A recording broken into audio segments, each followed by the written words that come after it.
Hello guys, hi there. Hope you're fine. I've been fine too. Hope you're good.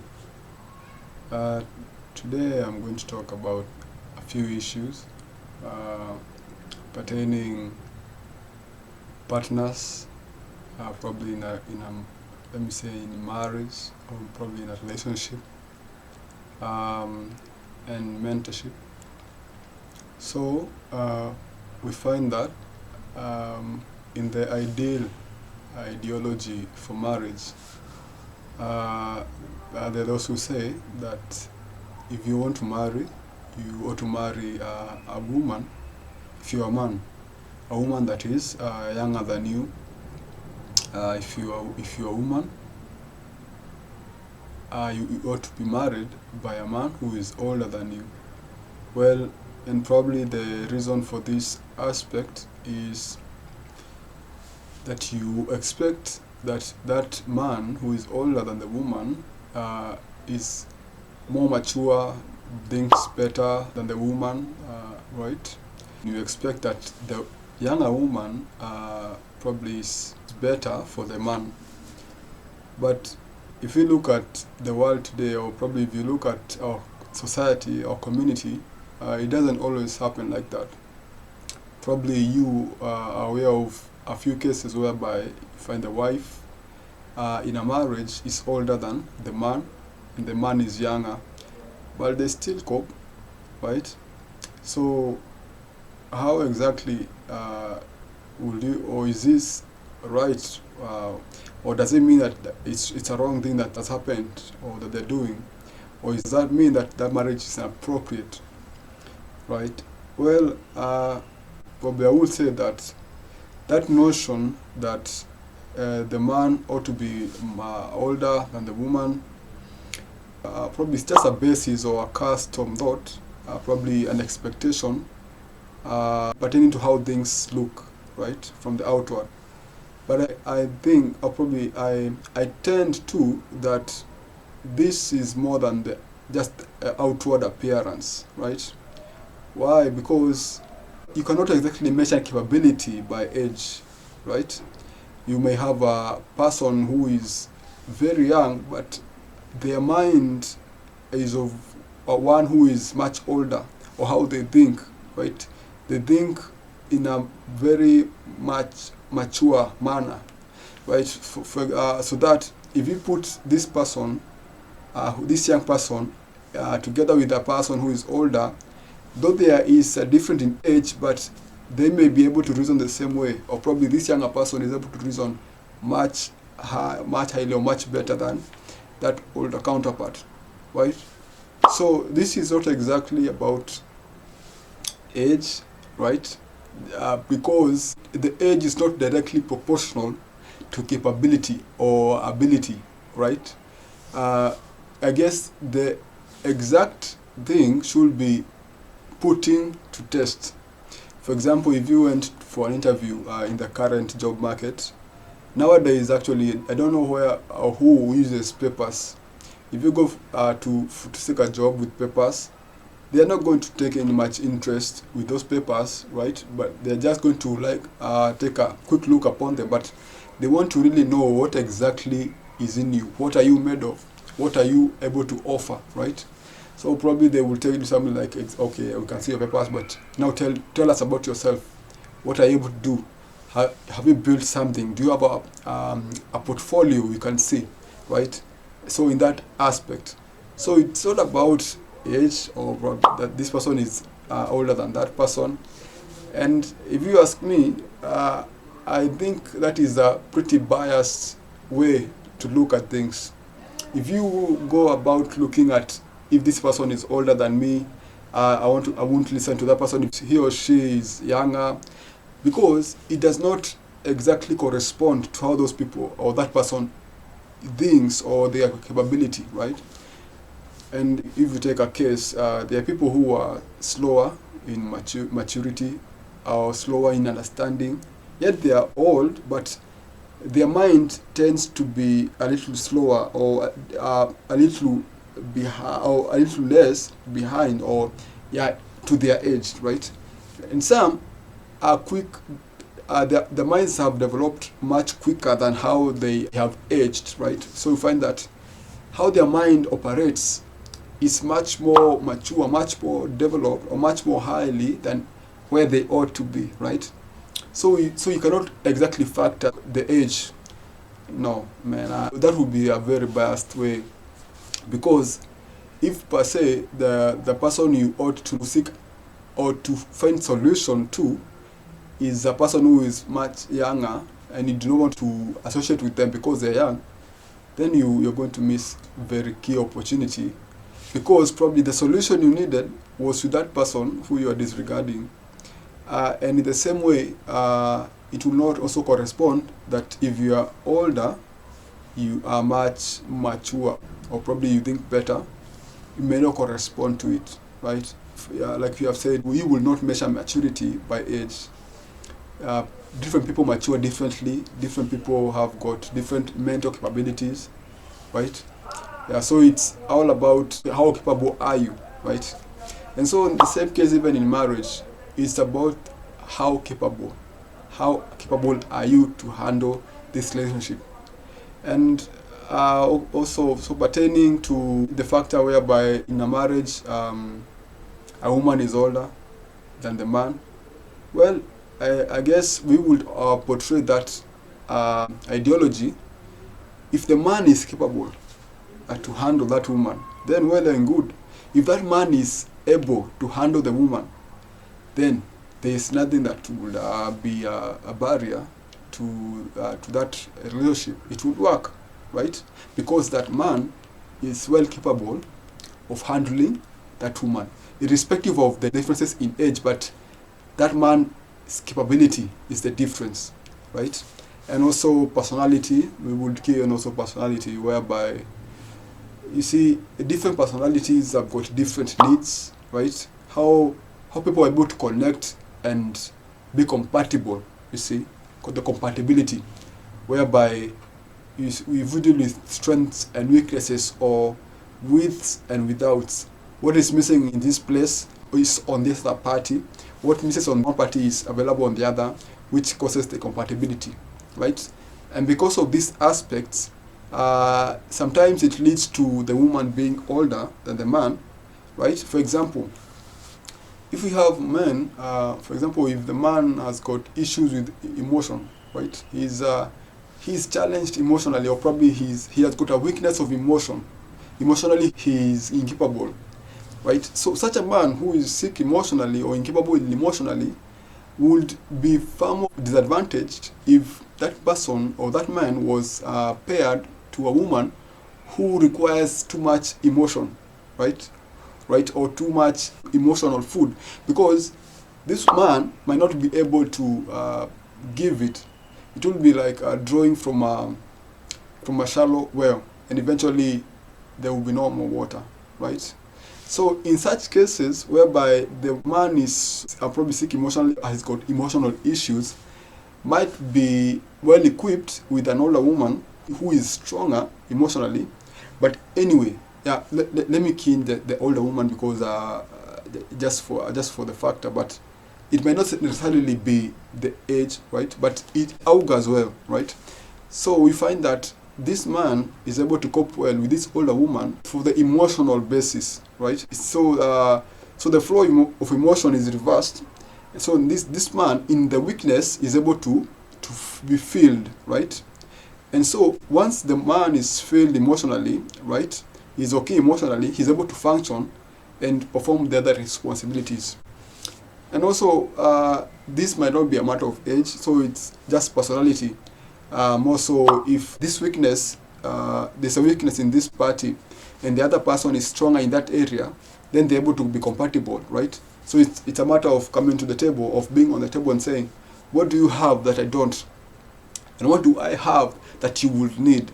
Because without that interdependence, then that marriage or that relationship will not work, right? So you will not put two sick people together. If you have two people who are emotionally deficient together, then they will fall apart. Even as it is written that two blind people cannot lead each other, they will both fall into the ditch, right? So it is about what strength do I need or am I lacking? All right, is that other party able to provide that? And what strength do I have that I can offer to that other party or that other party might need, and which brings forth the compatibility, right?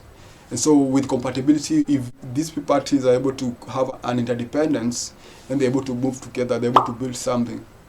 And also in the same way, if we move from weakness, if we have also strength, if you have got two parties with the same strength, more often than not, they are going to work against each other, right? Because they are not drawing from each other, they are colliding, right? They're not compatibility, or if that is a word, right? Or compatibilizing, but what they're doing is that they are colliding, right? Instead of being compatible, they are colliding with their strengths.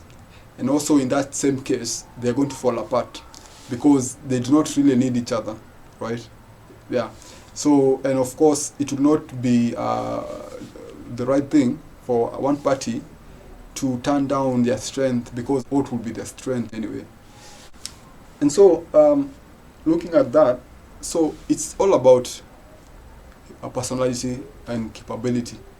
And also, you see, most often, for that older woman living with that younger man, it's just to be based by her decision and her choice to be respectful and to be able to listen to her man, right? Because of course, in the marriage relationship, it is expected that the man be able to lead that family, be able to lead that wife, be able to lead that household for it to go well, right? Because otherwise there are going to be issues in that relationship, issues in that marriage, and these issues go down to the children, right? So it's all about decision. And even in the same case, in any case, even though that woman will not be or is not older than the man, it will also take the woman's choice and decision to be able to submit and listen to her man, right? So yeah, so that's it. So it may not necessarily be that the older thinks better or is more mature, but sometimes you will find the woman is younger, but how the woman thinks, though that man might be older, but the woman being younger thinks better, right? So it doesn't always correspond age, no. It is just how it works. If it works, it works. If you two are compatible, then you are compatible, irrespective of your ages. It is just a matter of capability. But for the best case scenario, the man ought to be more capable than the woman. The man needs to be more able, right? Right, yeah. So, but this is about choice. If it's a woman, needs to let the man be able to be the head of the relationship for the right outcome, right? Yeah. And also, more so, you find that this is a battle. I won't lie to you. The battle between men and women. Even in a marriage or in a relationship, who has the upper hand? It's always been like that, a battle whereby the woman wants to subdue the man, but the man needs to retain place. So keep alert. This is not like I wouldn't tell you that it is just things that just work out just like that, but it is something that is worked out, right? It's worked out for the right results or for the right outcome in a relationship. Because women, I will tell you, women are just like that. They want to subdue the man. So the man has got to prove himself capable. Otherwise, the woman is just going to subdue that man. It is just like that, right? It is just like that. So as a man, you ought to be equipped, right? You ought to be capable. You ought to prove yourself capable so that this woman is able to feel that, of course, you are capable, right? To know or to understand. I don't know. It is just how it is, right? So as a man, you have got to be alert. As a man, you have got to prove yourself capable of handling your woman or that relationship, of that marriage. So you cannot afford to be weak. Otherwise, that woman is going to subdue you, and there are not going to be any apologies, right? Yeah. So the woman is not just going to look at you being incapable. The woman is going to take that place, and is going to take the wheel. So in order to evade that, you need to prove yourself as a man capable, and equip yourself and be capable to handle. So that brings us to this next juncture, mentorship. So you find that in our current age in society, a lot of children have grown up, like we have been saying, without mentorship or without their parents teaching them the ways. Right? So they have grown by themselves, lacking key values, lacking teachings, lacking mentorship. So we find that, and most of this affects the man, because the man has got a greater responsibility, right, to bring up, right, to build. And so once the man lacks mentorship or lacks the knowledge, is not equipped, then this man grows up feeling or thinking that they are just supposed to agree with, right, what the woman tells him or what the woman leads him to do, right? He grows up with the mentality that he's just following, right? He's not deciding anything, right? It doesn't matter whether the woman is leading or making choices, or right, in the household, but it truly matters. It really matters because it affects a lot of aspects in that relationship, in the children that shall come forth. So the mentorship, right, has been lacking, and this is the whole difference. You see, even in that case whereby that man is short emotionally and seeks for another woman, so if that's how it is, but with mentorship, you will find that that man will disregard those ways. You see, because there is a certain strength that is not realized. And so what mentorship does, it brings out that strength and that realness of who that man is. And once that man realizes whom he is, he's able to bring out that strength in him. He's able to bring out that boldness in him and be able to be himself. Otherwise, without the knowledge of whom he is or the strength within, he is subdued, right? He is just there agreeing, being codependent, doesn't see anything wrong with taking responsibility or not, or being a man in the house or not. He just feels as though everything's just right, but it's not. It's not. So the mentorship is lacking. But with good mentorship, that man is able to rise to his position and be able to acknowledge who he is and what he's supposed to do. And most often than not, once this man acknowledges himself, then this woman who has been with him when he was in his codependent state will leave, actually. If this woman will not agree to the changes that have come about so that the man has risen to his position, then what's going to happen is there's going to be a fall apart, whereby this woman is not going to agree to be led. But this man, whom she has been leading all this time, but he was unaware, right? She's going to leave because she doesn't want to be subdued. And so, mentorship, if anything, as a man, you need to be mentored. You need to be taught on the ways of a man, right? You need to be taught on how to rise in responsibility, to rise in who you are, to realize yourself. Once you realize yourself, you're not going to have need for this emotional deficiency. It's going to cure itself, right? Because you're going to acquire a strength. You're going to draw out the strength in you and realize who you are and be able to actualize your purpose. And once you do that, things are going to go out, right? These are going to turn out well. And you're going to realize that there's not much that is lacking. It is just within you. You just need to realize it. And then it becomes.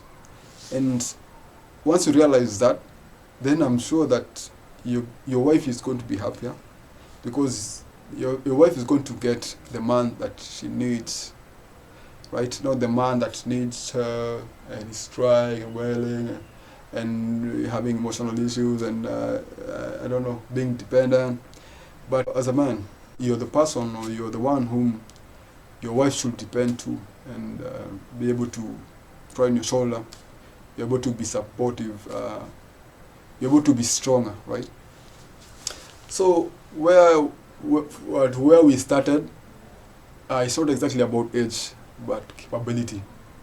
If the man is capable to handle that woman, then well and good. If it works, it works, you know. You are the only ones who knows how it works. If it works for you, then it works. So, but so long as that man is able to maintain his position as a leader and as a head of the house, right? Yeah. So that's it. There's a phrase that I usually say that if you are not capable of handling that horse, let it go. Let it go, man. Have pity on yourself, man. If you're incapable of handling that horse, just let it go, man. And find a horse that you're able to handle, man. So peace. See you next time. Don't forget to like, subscribe, follow. Thank you.